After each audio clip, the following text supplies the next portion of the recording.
आती है, साहेब के दरबार में कमी काहे की ना, अंसा मौज नहीं पावता है तेरी चूक चाकरी मां। इस सच्चे दरबार में कबीर परमात्मा की शरण में कमी काहे की ना, किसी प्रकार का भी अभाव आपको नहीं रहेगा जो आपके लिए आवश्यक होगा। और आप जी को वो प्राप्त नहीं हो पा रहा है, परमात्मा आप पर रजा नहीं बख्श रहे हैं, तो आपकी चूक चाकरी में, आपकी कोई सेवा में, आपकी श्रद्धा में कोई चूक है, उसको सेट करो और फिर देखना कैसे। कई भोले व्यक्ति क्या कहते हैं जी, आपने जोत बोला था, मैंने जोत भी चढ़ा दी, आप जी ने पाठ के लिए कहा था, मैंने पाठ भी करा दिया, और मुझे कुछ भी लाभ नहीं हुआ। पुण्यात्माओं, ये तो हो नहीं सकता कि कुछ भी लाभ ना हो, ये तो वो कहेगा तो भी हम नहीं मान सकते। उसके कारण ये हो सकता है कि उसमें कोई मर्यादाहीनता हो, वो दूसरी बात है। फिर भी आप जी ने जैसे परमात्मा की साधना शुरू की है, कई भक्त कहते हैं हमने सतनाम भी प्राप्त हो गया है, हमने 8-9 महीने भक्ति करते भी हो गए हैं, कोई विशेष सा लाभ नहीं महसूस हो रहा। तो पुण्यात्माओं, अभी आपको बता, धीरे धीरे रे मना धीरे सब कुछ हो, माली सींचे 100 गड़ा समय आए फल हो। और दूसरी बात यह है, जैसे किसी के ऊपर आपदाएं आई हैं, कोई दुखी है तो अपने पाप कर्मों से है, पिछले जन्म के पाप कर्मों के आधार से आपका प्रारब्ध बना है, वो प्रारब्ध के दुख, वो पापों का जो संकट आपके ऊपर मंडरा रहा है, आपको परेशान कर रहा है, तो उसके लिए आपको ये साधना बताई गई है, भक्ति प्रारंभ कीजिए, आप करते रहिए। जितनी भक्ति, दान, धर्म, सेवा और ये आप बढ़ाते चले जाओगे, उतना ही आपको राहत मिलती चली जाएगी। अब अनजान व्यक्ति ही ऐसी बात कर सकता है, जैसे सर्दी के मौसम में उसने कंबल ओढ़ रखा है, कंबल दे दिया गया उसको, उसने कंबल ओढ़ लिया, सर्दी से निवारण के तरीके बताए हैं कि स्वेटर पहन लो, स्वेटर से भी सर्दी फिर भी महसूस हो रही है तो जर्सी पहन लो, जर्सी से भी महसूस हो रही है तो फिर कंबल ओढ़ लो। तो पुण्यात्माओं, यदि फिर भी सर्दी महसूस हो रही है तो रात्रि के समय भाई रजाई भी जोड़नी पड़ेगी, रजाई भी डाल लो, तभी जान बचेगी। और कोई ये कहे कि आपने कहा था मैंने स्वेटर भी पहन ली, आपने कहा मैंने जर्सी भी पहन ली, आपके कहे से मैंने कंबल भी ओढ़ लिया, मुझे सर्दी लग रही है, मैं तो मैं ही रखूंगा ये सब साधना, ये कंबल जर्सी सब फेंक दूंगा।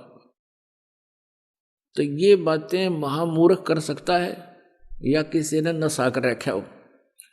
तो ऐसी स्थिति है उस व्यक्ति की जो ये कहता है कि आप जी ने ये साधना बताई, मैं उसको भी कर रहा हूँ, ये भी बताई उसको भी कर रहा हूँ, और अभी भी मुझे पूर्ण लाभ प्राप्त नहीं हो पा रहा। तो उसके लिए वो कहता है जी फिर मैं तो नाम छोड़ दूंगा, मेरी दिल करता है मैं साधना त्याग दूं। तो साधना त्याग देने से तो फिर क्या होगा, जैसे कोई कहे मैं तो जर्सी भी निकाल के फेंक दूंगा, कंबल भी फेंक दूंगा, मुझे कोई राहत नहीं मिल रही, तो नमूनिया होकर मरेगा। फिर उसका ये कोई तरीका है उसको उतार के फेंक दूं, उसका तरीका है कि और एक कंबल और जोड़, बल्कि इसी तरीके से जान बचेगी।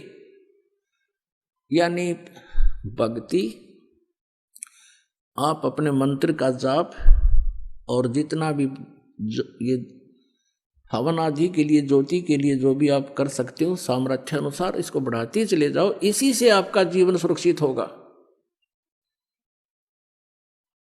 क्योंकि जैसे आप सर्दी ज्यादा है, कंबल ओढ़ लिया, उससे भी नहीं ठीक हो रही है, तो फिर आप एक कंबल और डालिए, उसी से बचेगी। क्योंकि जैसे आपके पाप कर्मों की सर्दी ज्यादा है, तो पुण्यात्माओं इन साधनों के करने से, यानी आपने स्वेटर भी पहन ली, जर्सी भी पहन ली, कंबल भी ओढ़ लिया, और फिर भी हाथों की उंगली और पैरों की उंगलियां भी आप अभी भी ठंडी हैं, तो कोई बात नहीं, आपकी जान बचेगी, क्योंकि सर्दी बहुत है। अब जो साधन आपको प्राप्त है ये आपकी मृत्यु नहीं होने देगा, आपकी जान बची रहेगी, धीरे धीरे सर्दी भी समाप्त हो जाएगी। तो इसी प्रकार जो साधनाएं आपको दी जाती हैं और फिर भी आपको कोई महसूस हो रहा है कि मैं बिल्कुल पूर्ण रूप से जो सही लाभ प्राप्त नहीं कर पा रहा हूं, तो ये समझना कि आपके पाप कर्मों की सर्दी अधिक है। जो साधन आपको मिल गए हैं ये आपके जीवन रक्षा करेगा, आपको हानि नहीं होने देगा। आप डरे हुए हो, आप बहुत आपदाओं से पीड़ित हो, बहुत बुरी तरह सताए हुए हो, आपको थोड़ी सी भी सर्दी, वो कर्म की जो दंड है वो अधिक महसूस होता रहेगा, लेकिन अब परमात्मा आपके भी और आपके परिवार के जीवन की रक्षा करेगा, और ये बुरे संस्कार थोड़ा बहुत प्रभाव रखेंगे, कोई दिक्कत नहीं, आपको हानि नहीं होने देगा। अब जैसे एक कारण तो ये होता है, परमात्मा ये चाहते हैं कि यदि यू आज सुखी कर दिया,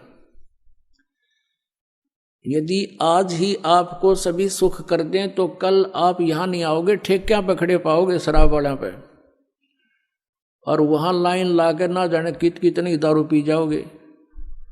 तो कहने का भाव ये है, परमात्मा कहते हैं इसे सुख के माथे पत्थर पड़ो, सुख के माथे सिला पड़ो, जिसते नाम हृदय ते जावे, और बलिहारी व दुख के जो पल पल नाम रटावे।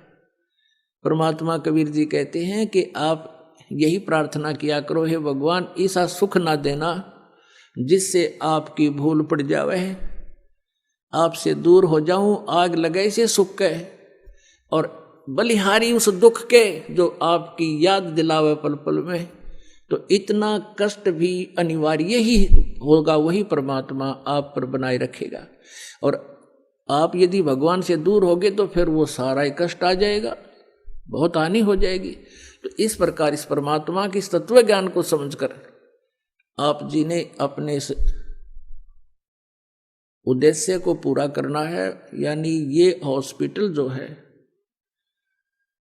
जन्म और मृत्यु के रोग को काटने वाला है। जब तक ये रोग आपका नहीं कटेगा, आपको सुख प्राप्ति नहीं हो सकती।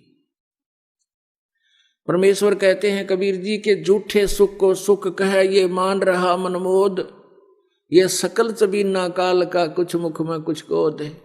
मंगल प्रवचन। अधिक जानकारी के लिए विजिट कीजिए हमारी वेबसाइट www.jagatgururampalji.org। संत रामपाल जी महाराज जी के शुभ आशीर्वाद से पूरे विश्व भर में 500 से भी ज्यादा नाम दीक्षा केंद्र हैं, जिन पर संत रामपाल जी महाराज जी द्वारा ऑनलाइन निःशुल्क नाम दीक्षा दी जा रही है। अपने नजदीकी नाम दीक्षा केंद्र का पता करने के लिए संपर्क करें 8222880541।